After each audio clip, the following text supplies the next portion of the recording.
Okay, we wait about 1 minute more, waiting for the attendance. Now it's around 32%.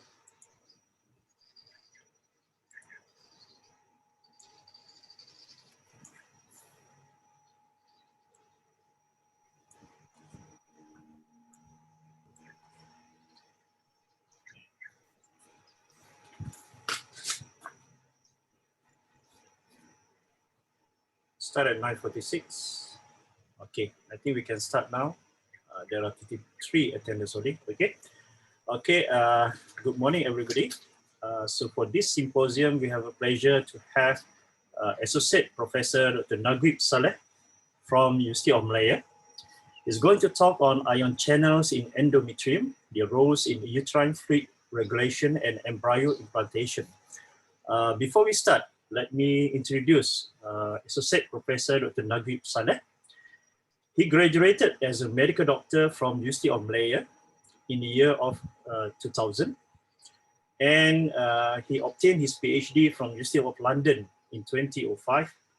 And he was appointed as an associate professor in physiology at Universiti of Malaya in 2014.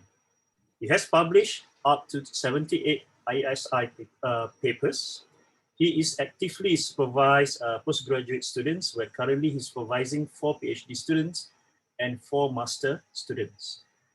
He's also actively involved in the teaching of physiology for both undergraduate and postgraduate programs in clinical and non-clinical programs. And from there, he was awarded as the Best Physiological Lecturer Award from University of Malaya in 2017.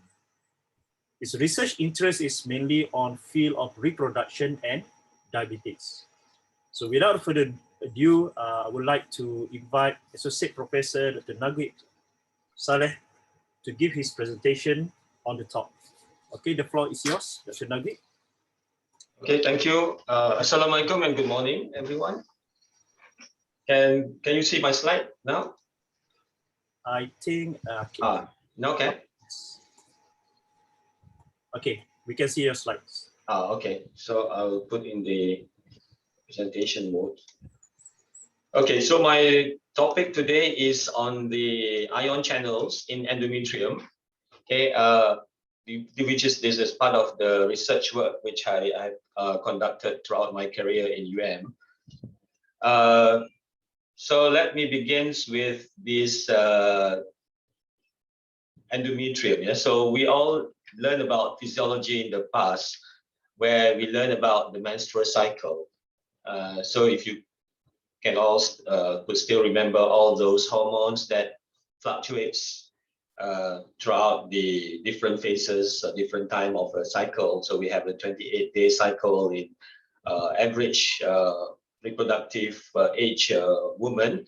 So you have the ovarian events where you whereby the you have the different stages of follicles development, and in the middle of the cycle you have ovulation, and after that you have your corpus luteum formation, and then this is followed by the release of the estrogen and progesterone from the ovaries. Okay, whereby in the first half we have the high levels of estrogen followed by high levels of progesterone right after ovulation, with the development of the corpus luteum, and then you have your endometrium changes, whereby you have your proliferation right after menstruation, and then you have your thickening of the endometrium and its secretory function increases at the luteal phase of the cycle right at the end, where in primates, in particular the humans, you have menstruation. Okay, so what is embryo implantation now? So from that understanding there, so we know the embryo implantation occurs after ovulation, where there is a successful fertilization of the oocytes, and then the embryo travels down the fallopian tube, okay, into the uterine cavity. So you obviously need the proper timing from the time the embryo develops from two-cell nucleus, okay, then it forms a multiple cells, and then it forms a ball of cells with the fluid inside it, which is called a blastocyst. So once it's entered the uterine cavity, so it expects that the uterus is already fully developed in order for it to successfully implant. So in human, we know that implantation occurs between day 19 to 23, or sometimes some people say 20 to 22 of the 28-day cycle. While in other small primates, like the rats or the small mammals, for example, the rats, so they have the shorter estrous cycle, at about the implantation occur at day 4.5 of the cycle. So knowing that is the only time that is suitable for implantation is right after the uterus is fully developed, and not preceding that or after the certain period. We call that period where the uterus is receptive to the implantation as the implantation window period, or uterine receptivity period. So we have, in looking into the details about the event, which precedes implantation. So you have the blastocyst floating in the uterine cavity, and you have the full development of the endometrium with the formation of the glands, and then a lot of other events that occur. So this blastocyst needs to be adjusted so that it's pole facing the endometrial wall, and it must be brought closer to the endometrial wall to initiate the attachment phase of implantation. So the blastocyst, once it's attached, then it adheres to the proteins on the endometrium. Okay, so after adhesion, then this will then be followed by invasion. So there is a fully developed decidua in the endometrium, and then the blastocyst then embedded inside the endometrial wall into the decidua, and then initiates the development of the placenta. And that is a successful implantation. So my interest is before the events of the invasion, which is the attachment and the adhesion. Okay, in particular attachment. So what actually brought about the attachment of the blastocyst to the uterine wall? So we have two theories. The earlier theory says there is a different charge between the blastocyst and the endometrial wall.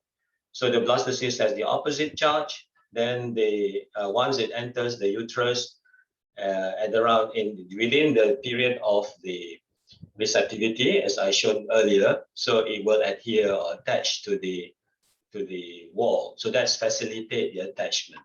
So another theory, which is currently being investigated, and a lot of evidence has come out from my lab and also from others across the world, which is the reduction of the amount of fluid in the uterine cavity. So at the time of implantation, there seems to be lesser fluid in the uterine cavity when compared to before implantation. So that is thought to assist in the sandwiching of the blastocyst between the opposing uterine walls, and then that initiates the attachment phase. So we undertook the studies to understand what actually the mechanisms that participates in the reduction of fluid at the time of implantation. So our studies have shown that there is a lot of water being removed, evidence of water being removed from the uterine lumen, which during this period that assists the blastocyst to attach. Okay, and this is helped by the expressions of several proteins that are involved in the water and solid movement. So interestingly, that these proteins appears to be exclusively expressed during the implantation window period, and not at the other time of the menstrual cycle. And also it depends on the progesterone, coincide with the high levels of progesterone in the luteal phase. So I've been looking at several proteins like the epithelial sodium channels, where these proteins involved in the sodium influx from the lumen into the cell. Yeah, so you need the sodium to influx into the interstitium in order to build a what do you call it, a hypertonic fluid, in order to assist water to flux in. And then you have CFTR. CFTR is the channel, or the short form for cystic fibrosis transmembrane regulator channel. Okay, these channels mediate the chloride efflux from cells into the lumen. So in particular, when the tissue need to increase the extrusion of water into the lumen, so what happened is that there's an efflux of chloride, which then is counterbalanced by the efflux of sodium through either the paracellular route, through the tight junction, and then there will be increase in hypertonicity of the luminal fluid, then the water moves into the lumen. So this is opposite of what the inlet channels do. And then you have the aquaporins. We know that the water, okay, it does not simply cross the cells, but it requires water channels. What we have seen in kidney, there's a lot of expression of water channels like aquaporins, so as in the uterus. So they have discovered a lot of expression of aquaporins isoform. Then these water channels could help in the influx or efflux of water between the different compartments, means between the cells and the lumen, or between the cells and the blood vessels, or vice versa. And then we have the sodium ATPase pump. Okay, so this pump is important as it ensures progressive influx of sodium from lumen into the cell, where you have the that builds up the gradient for sodium to move from the lumen into the cell. And you have the other proteins like claudin and occludin, which are involved in controlling the permeability of the tight junction. So the tight junction are the junction between the epithelial cell, adjacent cells, where these junctions can control the movement of water. Besides that, you have other structures that are not protein, but they are part of the membrane protrusion known as spinal codes. Okay, these spinal codes involved in the fluid uptake from the lumen. So this is also studied. So these are some of the what do you call it, structure of the channels. So the ENaC has 3 isoforms: alpha, beta, and gamma. And then CFTR has a transmembrane spanning domain. You require ATP for activation. And you have the aquaporin water channels, okay? And there are also different isoforms that has been discovered. And you have your tight junctions between the epithelial cell and adjacent epithelial cells, where you have the proteins that is involved, like occludin or claudin. Yeah, so this increased expression, so the junction become more tight, so that will prevent water from moving out into the lumen. And you have the structures of the pinopodes, yeah, which is a protrusion. This is the different look, like the humans, how it looks like in mouse and in rats. There's some like a black-like structure that protrudes from the apical membrane of the endometrium. So the model that is commonly used to study the changes in the uterus is the ovrectomized model. Okay, either rat, mice, whatever animals, they should be ovrectomized. So the purpose is to remove the effect of endogenous sex steroids. So we want to study the effect of estradiol or progesterone. We inject these hormones into the animals, and then for a week, or for 3 days in some experiments, combined treatment here mimic the changes in the sex steroid profile throughout the cycle. We have estrogen predominates, and then after that we have progesterone predominates. And we also study in the intact models like after copulation. So expect that the fertilization occur, and then after 4.5 days after we identify the presence of vaginal plug in the female rats, that implies that fertilization and subsequently implantation occur. Okay, so and then these rats were sacrificed and the tissues were collected or harvested for the protein analysis studies. So the findings that we have discovered earlier, but all these findings have been published. Yeah. So in terms of those proteins like alpha ENaC, beta ENaC, and gamma ENaC, the subunit. So it was found that the expression is higher under progesterone influence. Okay, even though so the immuno staining also shows some much more dense expression in the apical membrane of the endometrium under the influence of progesterone. Similar goes to beta ENaC as well as gamma ENaC. And as for CFTR, so if you can see the fluorescent signal is very bright in the estrogen-treated animals. So you can see how much CFTR is expressed, which shows that under the influence of estrogen, there's a lot of fluid in the lumen. But after you add in progesterone, there seems to be marked reduction in the brightness of the endometrium here. So it shows reduced expression of these channels in the endometrium. Similarly, is confirmed by immunostaining, which shows dark brown staining, which is more predominant following estrogen treatment. And then you have your aquaporins. You have different isoform, 2, 1, 5, and 7. So except for the 2, which is highly expressed under estrogen. So this is the form, the 2, aquaporin 2 is expressed at high levels under estrogen, participates in the efflux of fluid from the cells into the lumen. In contrast, or on the other hand, you have the progesterone increase mostly the aquaporin 1, 7, and 5 and 7, although it's not so much a difference in the distribution, but when you analyze from the Western blot techniques, you can find that the 3 are highly expressed under progesterone.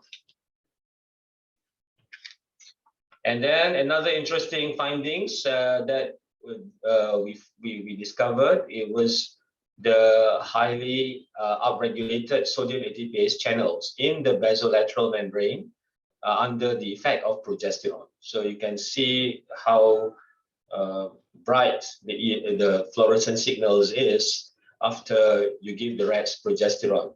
So this is the estrogen. You have the very thick endometrium. You have thin endometrium under the effects of progesterone.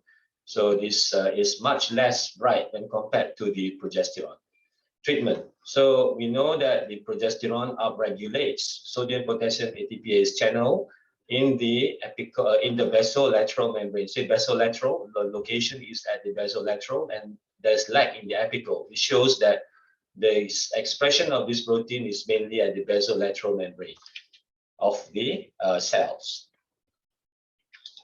And then we also do the SEM, scanning electron microscopic studies, which shows there's increased blacks projection following is progesterone treatment. And this is the transmission electron microscopic study findings, which shows the projection increase when compared to control, where you don't see any projections into the uterine lumen. So these projections called tenopodes in rats or mice, but in human, they call it as utrodomes. Okay, so this number increased at the time of implantation or under progesterone influence. And similarly, we have the tight junction where we see that progesterone has increased in the convoluted tight junction, and then there is expression of proteins there at tight junction proteins seems to be is tight, yeah, as compared to the control. So that what controls the water from moving out into the lumen under progesterone influence. Okay, that is confirmed from the claudin and occludin, the tight junction protein, where the expression is markedly increased under progesterone. So in conclusions, so you have this aquaporin, not only 5, 1, and 7, as well as ENaC. So this participates in the sodium movement from the lumen into the cells, which brings in water. And then the sodium gradient is maintained by the sodium ATPase pump. So that, and also because the expression of CRTR is downregulated by progesterone, so you don't expect water to move out. Okay, and chloride, once the sodium moves in, chloride can move in either through the adjacent, through the junction, tight junction. So what the conclusion is that ENaC participates in water removal from the uterine lumen, which assists the blastocyst to sandwich between the adjacent uterine walls. However, estrogen increase the fluid that cause this to float. So if you want to interfere with implantation, we can give estrogen, which assists. So in particular, like oral contraceptives, they contain high levels of estrogen. So that can interfere with the amount of fluid that's prevent embryo implantation.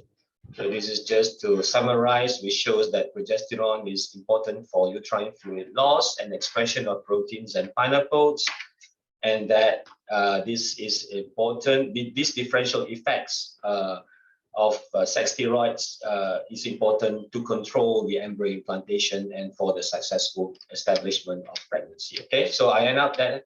Thank you so much for this. Okay, thank you for the interesting and actually is very highlighting talk by Associate Professor Dr. Naguib Salleh. So I think due to the time consuming and also time restriction, I only can allow one question. So any question from the audience? One question? Anybody? Either you can type in the Q&A session, Q&A box, or you can ask directly. Please allow. Anybody?